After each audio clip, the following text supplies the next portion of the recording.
Hi Dana, welcome to Tremblant. Thank you for doing this on your day off. I understand you had a very long travel day, but it certainly did not show on stage as you were full of energy and put on a scintillating performance. I would say you probably, in your temple as you call it, you probably didn't even need a microphone last night. Oh, that's nice to hear. I can get loud, especially the audience just gave so much energy to us. What a great crowd. So we had a blast, and it was worth the long day of travel, 2 planes and 2 drives. So tell me, you're on an extensive tour in Canada. Is that your first kind of major tour through Canada?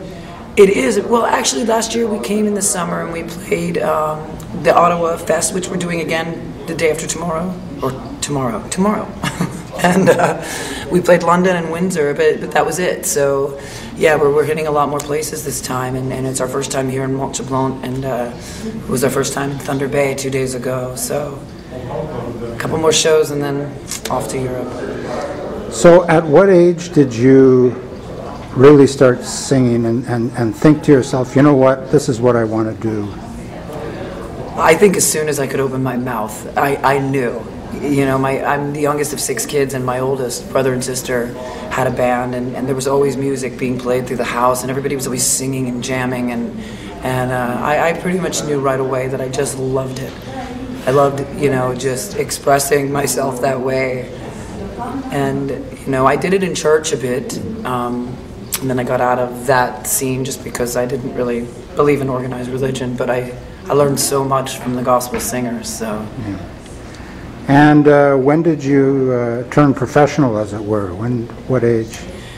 I was 16. I started singing in a local club down south with a band. They were all probably in their late 40s. One of them was actually a football coach at our school, but he had this amazing voice.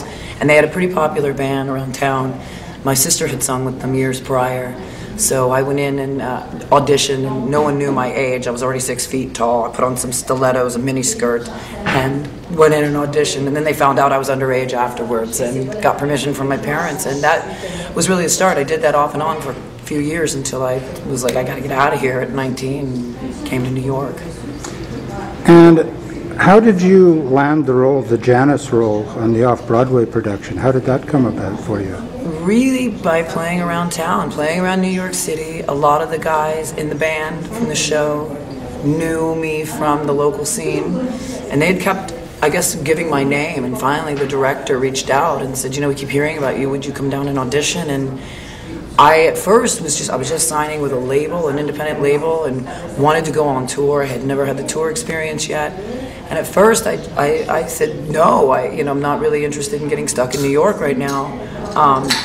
But they really needed a singer. The singers were dropping like flies in that show. So they said, please just come down, just come down tonight. We'll wait for you and just let us hear you. So I went down. John taught me, worked out a little bit of Piece of My Heart with me. I didn't really know a lot of Janus stuff. I knew enough of Piece of My Heart, enough of Bobby McGee, but I had never... I was influenced by all the same people Janus was influenced by, but I hadn't really discovered her at this point, honestly, and of course now I'm a big fan. And I went and I sang a few bars, and they said, please, can you start next Friday? So I had about 8 days to learn the script and the songs, and it was such a tremendous experience. What an education. And tough night after night, no doubt. It was. Initially, I was supposed to rotate with some other singers, but I think the problem with that show, or not a problem, but the challenge of that show is you had to have experience with your instrument, like really singing hours a night, several nights in a row, and we had been doing that in the blues clubs in New York because a lot of the singers that came through that really wanted to do it, one girl was a well-known actor in the States and a really beautiful voice, but she'd never had that experience. And she flipped out and left at intermission, and they had to close the show. So that's when I came in. They were pretty desperate for a singer at that point.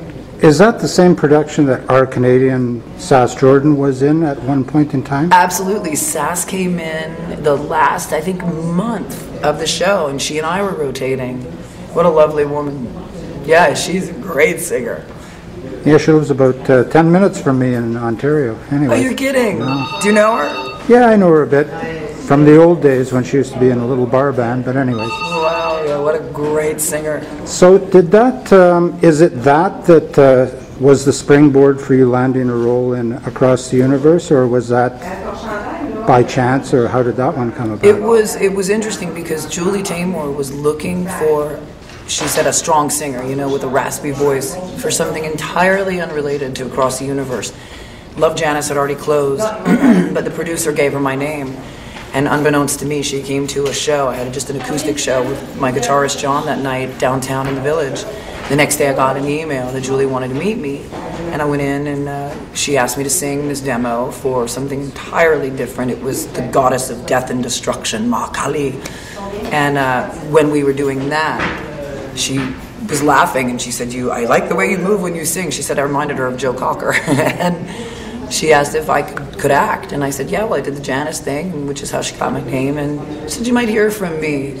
We talked a lot, and about a year later, she called me in to audition for Across the Universe, and then I didn't know I had the part for 2 weeks. They kept calling me back because they were trying to find a boyfriend for me in the film that could match my height, so that was a challenge. And I said, well, what does this mean that it's not a callback for me, but it's for boyfriends? And they said, well, you have the part, and I didn't know, and Julie called me at home laughing, and she said, don't you know I wrote the part for you? And I was pretty shocked. That's cool. And have there been any other offers in in film that have come along since then that you've considered? Or yeah, actually, I'm going to go. I just landed a lead role in a good indie film. I play a singer who had a hit in the '90s and is sort of coming to terms with fact that she's not so popular anymore, and she sort of rediscovers her music herself. She had a son very young. She goes back to find him down south in Nashville, North Carolina. It's a great script, and I can't wait to dive into that. That's cool. I come from a big family too. I have 6 siblings. Wow. It was a very poignant moment when you talked about your brother, and then you talked about your sister, and you were struggling through the words a little bit up there. So. Is that something you do quite frequently on stage, is dedicate something to them and to life, and telling us all to enjoy life and to live life to the fullest? It certainly is now, you know. I've always dedicated the show to my sister because she passed on, you know, several years ago. And really that was the wake-up call for me to get my music together, because I was going down a sort of dark path myself at the time, but losing my brother, it's so fresh, and to be with him as he made that transition into whatever happens next, yeah, that's changed everything for me and what it means to be up there. And the gift, it's just a reminder of the gift, A, of being alive, but also that I get the opportunity to share, you know, my pain, my experience with a crowd of people.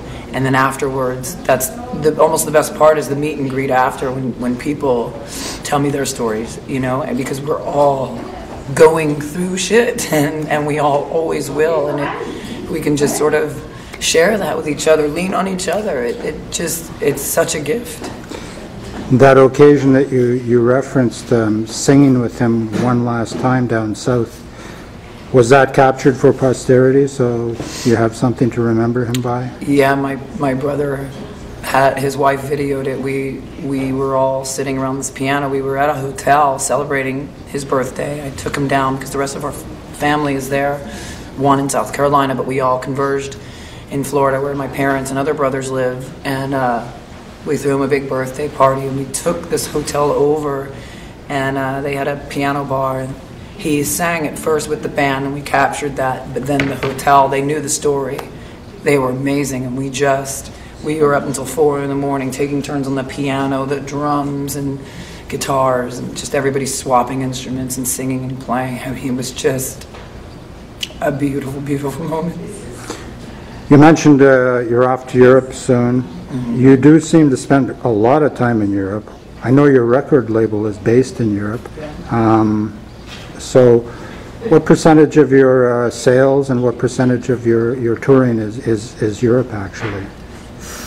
It's been, I would say it's been 65 to 70, but it's changing now. I mean, finally got the right U.S. agent who understands what we do, that we're not a pop act, and got us, you know, here in Canada, getting us on some great festivals in the U.S. and some of the great clubs there, other than, you know, the Northeast we've always played and done well, but we're spreading it out west, Midwest, and again, the festivals are always such a great place to really get the exposure. So I would imagine, we had a lot of stuff in the U.S. this year, but I canceled just to be with my brother. So, you know, that sort of stopped us from working in our own country as much as we would have, but it'll pick up by the end of this year and certainly next year. It's tough. We'll be going, Europe, U.S., what do we do? When are you planning to start work on your next album? And how does that tie into the time requirements that you'll have for this film, the indie film? Well, the indie film, it's perfect because we're not touring December, January, and they're going to work the filming around my schedule of being home and off the road. You know, this album, we're still finding our feet with the songs. I mean, so many of the songs we're not even performing live yet, and we're just getting inside them. So I want to enjoy that for, you know, I would say we'll start. I mean, we're always writing, and we have a body of material, you know, at least I would say 40% of the songs for the next CD, but I'm just not ready to go there emotionally yet. I really want to get inside Love to Beg a little more. So I would say it'll be about a year and a half before we come out with something new. So other than the covers that you do, wherein we see some of your influences, who would you say were some of your other female vocalist influences when you were growing up? You know, we know of Etta and we know of those, but... There's always, of course, Aretha, big Chaka Khan fan. I love Lucinda Williams. I love Chrissie Hynde and the Pretenders. I mean, it really runs the scope. My dad really liked Tammy Wynette, so I heard a lot of that Tina Turner, big Tina Turner fan. Wow, that's so tough. I know I'm going to forget so many great ones. And of course, Janus. I mean, I didn't grow up listening to Janis Joplin. It just somehow it skipped my family. My sister got into it a little later, and I didn't really get inside her music and understand what she was until I did that play a few years ago. So of course now she's on the list. But prior to that, you know, I was really into the soul singers, Tina. I mean, also really into male vocalists because I have such a deep voice. I could relate to them. I was just saying this the other night. We played right before Buddy Guy, and when I really got serious about singing and I was like, who do I have to listen to? It was Otis Redding, Buddy Guy, Etta, of course, Al Green, just those great male, gritty vocalists. Thank you very much for taking the time to do this, and all the success on your tour. Thank you, Mike. The film, maybe an Academy Award, who knows? Hey, God, that'd be nice. Thank you.